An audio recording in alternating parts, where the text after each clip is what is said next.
Hey everyone, welcome back to She Burps Podcast. I am your host, Brook, Wright. Hey everyone, welcome back to She Burps Podcast. Today's guest is Erin. Hi, Erin.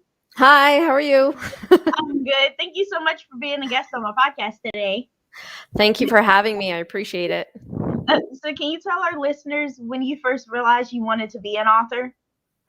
I was pretty young when I started writing. It was probably 10, 12, 15 years old, and I would write here and there, but I got away from it actually for probably 20 plus years and just came back to it again because my daughter, really. So she's the reason why I started actually write again more seriously. Oh, Yeah. why? Well, not why. I didn't mean why like that. But what? How did she inspire you to start writing again? Well, the book's called Mommy Why, so there it is. It was question after question after question, and I couldn't find a book. We read a lot, so I couldn't find anything that would help me what I was trying to answer for her. And I thought, well, I used to write. Why don't I write one? And I thought, oh no, I'm actually going to do this.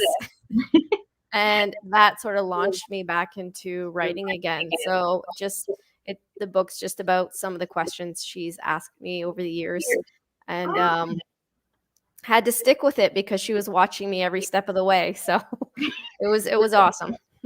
That's true. Kids do watch. Yes.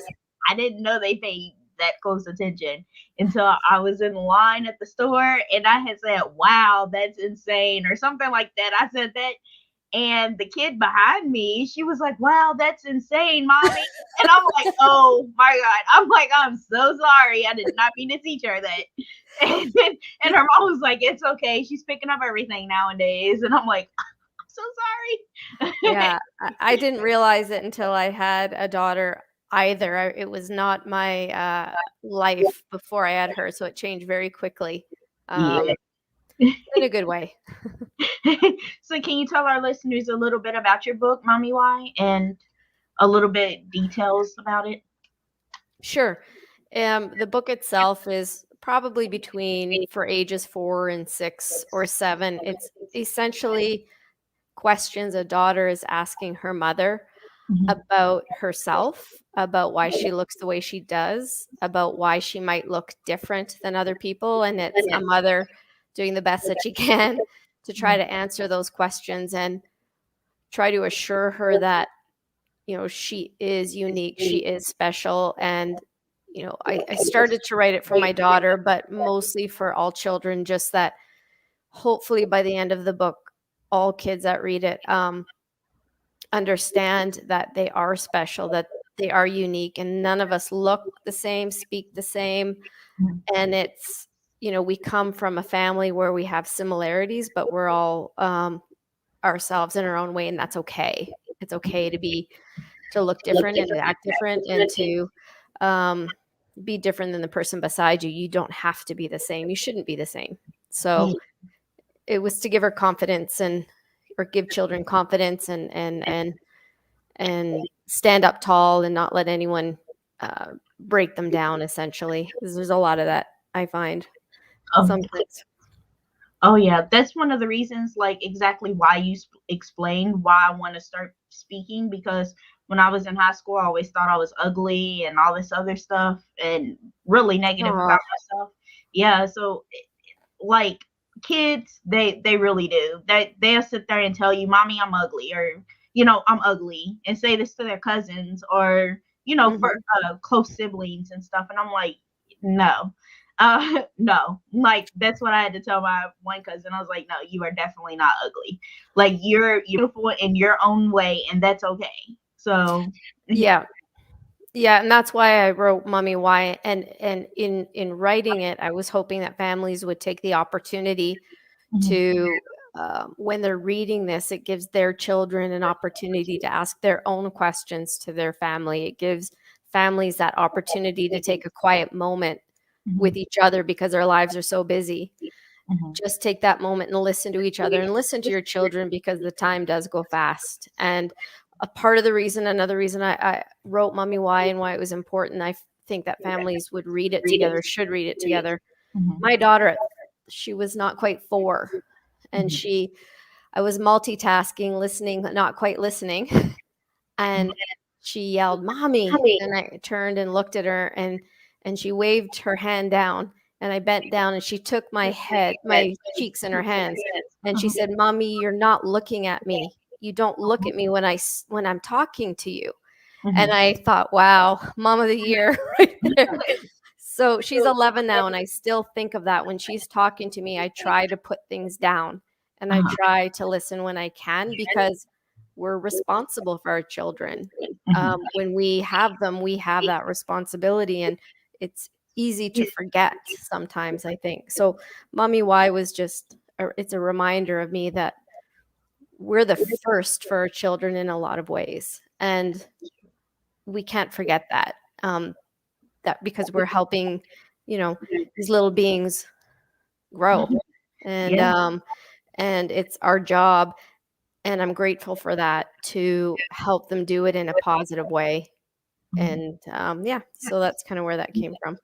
That's true. So are you working on any other books? Are you gonna do like a trilogy or anything with those? Well, I originally thought it, but the questions get more difficult and more risque as they get older. So I'm not sure how I'm going to do that. Because originally I thought Mommy Why, and then as she got older, it's Mommy Why Not. And then the third one I was thinking of Mommy Seriously. She's almost at that age. Yeah. So, and I have a couple of others, more adventure books, but as an author for what I do, I try to fit it in where I have time, because I work full time still and have a family. And so when I get quiet moments here and there, I'll jot things down. And so I have a few things in the works. We'll see when they'll get done. Yeah. That's amazing, because I feel like as your daughter is getting older, you can write books as she's getting older, and it can relate to other parents, like middle school parents and elementary school parents and high school parents and even college parents. It just depends on how far you're willing to go. It's never ending. Yeah. Oh yeah. Yeah. My mom needs to read those. Yeah. She had got mad at me one day because I went to my aunt instead of her. And I was like, Mom, you're not a very good listener. You don't listen. Like, you like to talk over people. And I'm like, you just don't listen very well. And she was like, well, I'm trying to listen. And I'm like, nah, you really don't. But okay.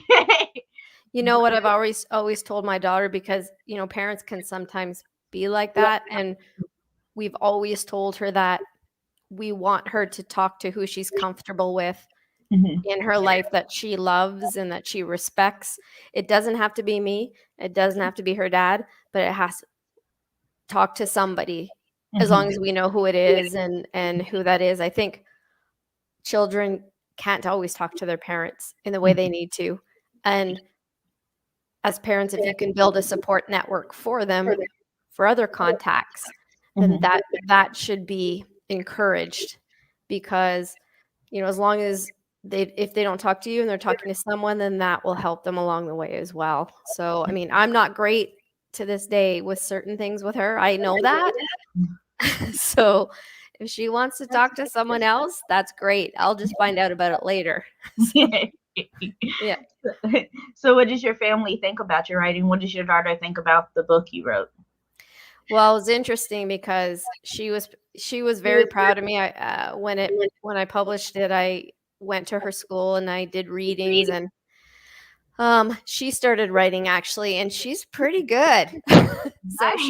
So when she saw me writing, she would sit down and she started writing stories and being very creative. So it was really cool to see her do that as well. And she said, Mommy, if I finish my book, can you publish this? And she's like, can you help me put it into a book? I said, absolutely. So that's been a good experience, or something I didn't think of. So she's doing some writing, which is nice.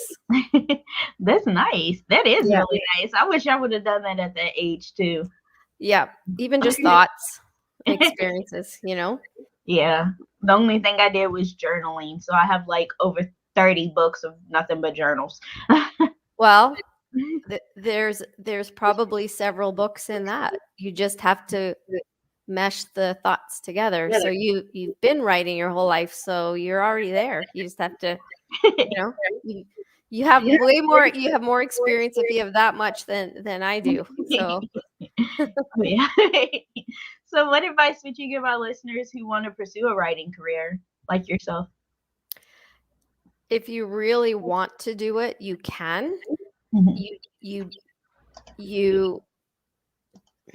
and I've been lucky in this industry. Everyone's been very supportive, but I think the biggest roadblock can be yourself. So don't just, if it's something you want to do, don't give up, and you can do it. Just try not to look at the end goal. Look at what you have to do that week or that day, and you take it step by step, and then you'll get there, and then it won't feel as overwhelming to complete, and enjoy the process. And when it gets stressful, you just know that you'll get through it. But yeah, if you want to write and if you want to be a writer, you can absolutely do it. You just have to stick with it. Yes, definitely. That's really great advice. Really great advice. I want to thank you so much, Erin, for coming on my podcast today and chatting with me. Thank you very much for having me. I appreciate it. You have a great day. You too. Take care. Bye. Bye. Hey everyone, I want to thank you so much for listening to my interview with Erin. So if you would like to check out her book, Mommy Why, then you can go on my website. This time I've linked it, but it was at the end, but you can still see it. It's sheblurbs.wixsite.com, Sheblurbs podcast. And you can go and look up Erin Royce, and you can check out her website because her website is within my website. So go and check it out. And if you like to purchase her book or see what she's up to or any book she has coming out, then feel free to contact her or follow along. Thank you all so much for supporting my podcast, and thank you all so much for listening. I hope you have a great day. Make great choices. Bye.